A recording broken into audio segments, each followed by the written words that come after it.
तो का हाल बा भाई लोग। आज के अपना वीडियो में अपनी के कॉमेडी वीडियो की शूटिंग दिखावे वाला बानी और ये वीडियो के देखे के चाहता रहो तो जाके लव कॉमेडी धमाका पर जाके देख लो और हमनी के सपोर्ट करा लो, चैनल के सब्सक्राइब करा लो। तो हमनी के चल दिल बन से अपना नहर पर वीडियो के शूटिंग करे खातिर। तो देखी सब कितना लोग जाता और हमनी के हाथ में देखी देहाती जुगाड़ लकड़ी के स्टैंड बा। और चली दिखाओ तनी नहर पर कैसन वीडियो शूटिंग होखेला बा। आज के कुछ अलग शूटिंग हुई तो चली दिखाओ तनी।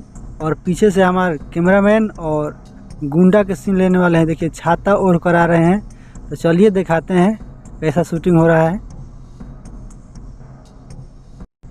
105 118 तार भैया कहाँ बड़े? कौन भैया? यहाँ जिम मरात रहल का भाई लोग अच्छा के। भैया जी, हाँ बस कराओ, चलो ओ ले चलो तनी। सब गुंडा के आदमी बा यहाँ। बहुत हो गइल। Roll camera action. यहाँ देखी का होता। वाह, ई हमारा देखी गुंडा हमारा के से आगे दहिना हाथ हन एक लाख में बाया चल गइल हन। चली दिखाओ तनी ऐसन ऐसन सीन औरी बा।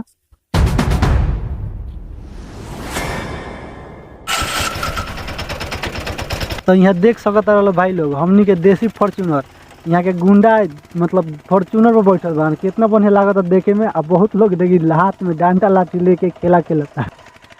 बहुत अच्छा वीडियो बनने वाला बा। बहुत अच्छा सीन ले लेबा। सर टेम्पू भाई साहब बनी वही कहता नहीं भाई। गाँव ना चोर के हिम्मत रखी चौकाना पुरगाम में आकर लगल भुलाइलो भट को लोआ कोई तो छोड़े रहे जामा खोल के मुंह पर मरे हैं। भाई एकदम ऐसा मैं गिरा होया बंदा जमा नीच नहीं रहे के बाद घूसे नहीं थे देवे के चोर की।